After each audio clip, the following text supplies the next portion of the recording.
皆さんこんにちは。好奇心 TV です。今回の動画は、無知は罪なり、知は空虚なり、英知を持つ者英雄なり、ということをテーマに作成しました。この言葉はあまりに有名なのでご存知の方も多いかと思いますが、念のため簡単に説明すると、ソクラテスが言い残した言葉で、その意味は知らなかった、わからなかったというのは罪、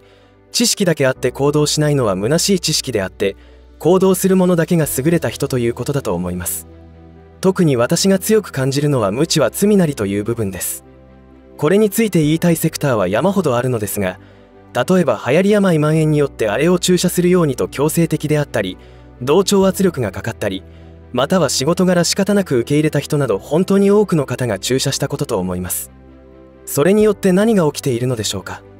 どれほどの不幸な人を生み出してしまったのでしょうか。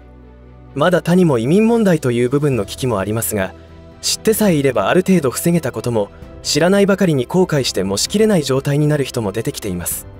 後悔先に立たずとはよく言ったもので、そんな学びは必要ないと思います。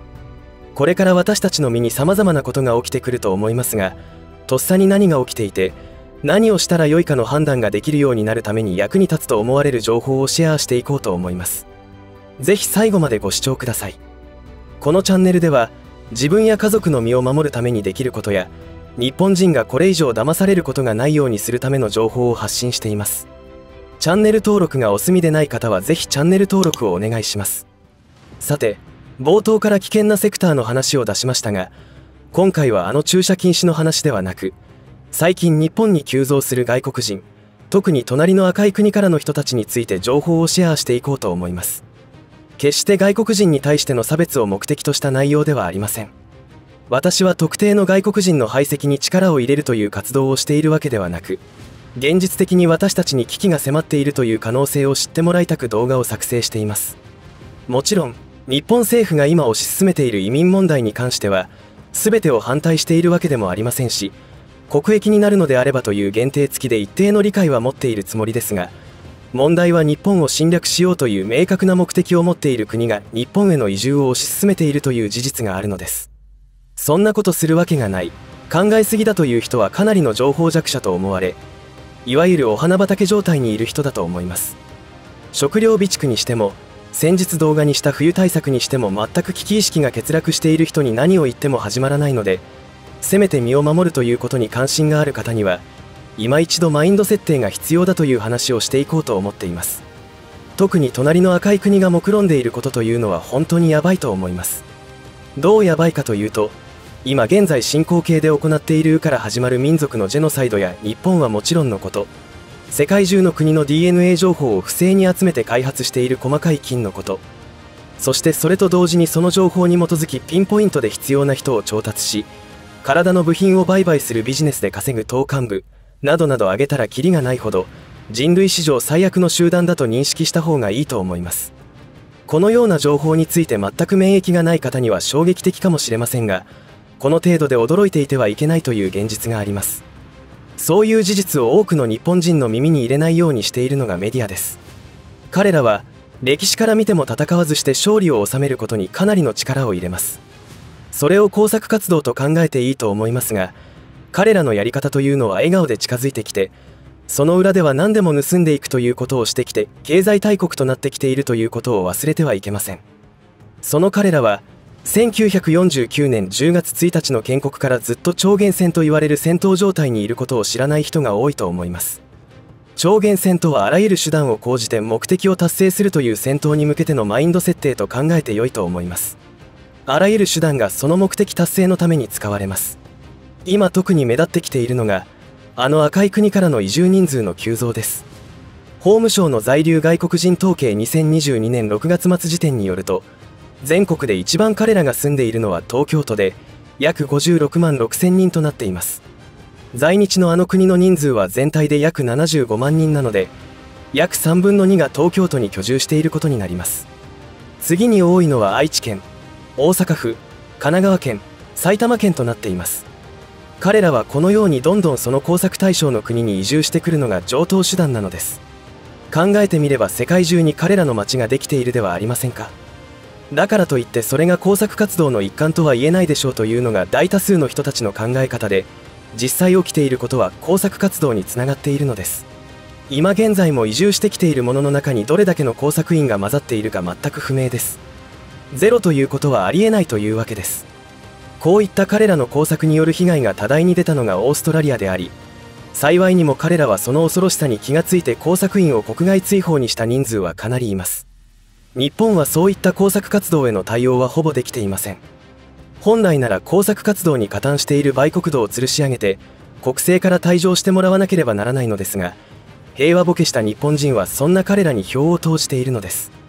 だから政治家や官僚などあらゆるセクターから売国土を排除するのは時間がかかりすぎますので、そのようなことに全力で向き合い、使命感を持って活動している人たちを応援しつつ、私たち個人があの国に対する認識を変えなければ間に合わないと思うわけです。結構深刻なのは、2010年7月1日にあの国が国家の主権、統一と領土の完全性及び安全を守るためとして施行した国防動員法の存在です。国防動員法とは、1、中国国内で有事が発生した時に動員令が発表される。2、対象者は18歳から60歳の男性、18歳から55歳の女性。3、個人や企業が所有する物資と生産設備を徴用する。4、交通、金融、報道機関、医療機関は国が管理。5、義務を果たさない人は罰金または刑罰。ということで、その発動はどういうタイミングかというと、国家主席が有事と認めた時点で発令されます。つまり、このリスクは日本の国会でも質疑されたことがありますが、日本国内にいる約75万人が本国の政府から何かしらの破壊指示が出たらそれを実行しなければ罰金や刑罰に処されるというわけです。そんなことに従うのかという疑問に対しては、本国にいる家族が人質になっているのでいやいやでも従うことになると思います。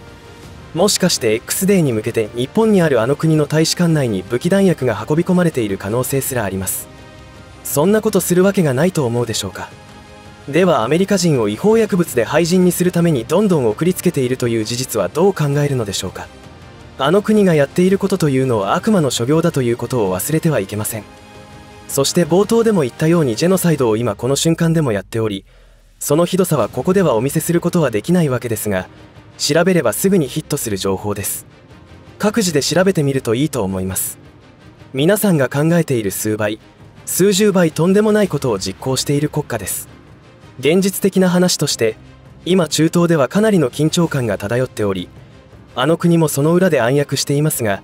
その一方であの国の国内状況は国家存亡の危機に瀕していますので、足元から腐るのが早いか、起死回生で一気に日本国内で暴動を起こさせるのが早いかという状況になっていると思ってみた方がいいと思います。膨大な数のあの国の失業者が日本にやってくる可能性すら出てきましたので、これも国内のガス抜きとトロイの木馬的な効果を狙ったことだとも言えます。今の時点では何も起きていないわけですから、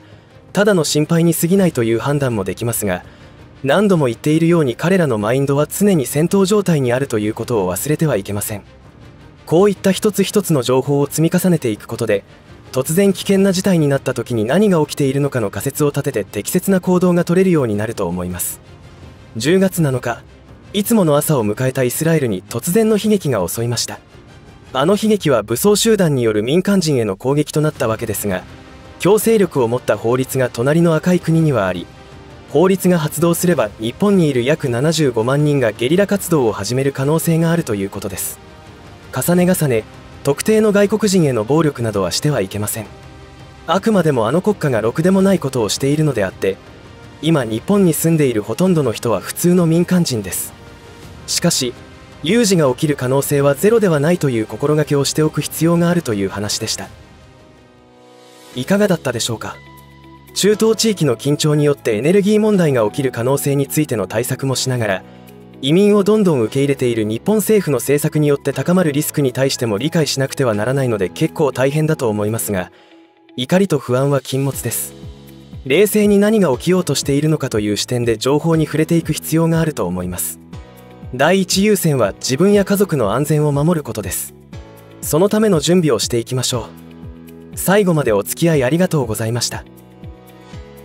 以上で今回の話は終わりとしますが、皆さんの応援が次の動画作成の力になりますので、いいねボタン、チチャンネル登録、通知設定をオンにしていただけると嬉しいです。また、コメント欄へのご意見、ご感想の書き込みもいただけたら励みになります。最後までご視聴ありがとうございました。好奇心 TV でした。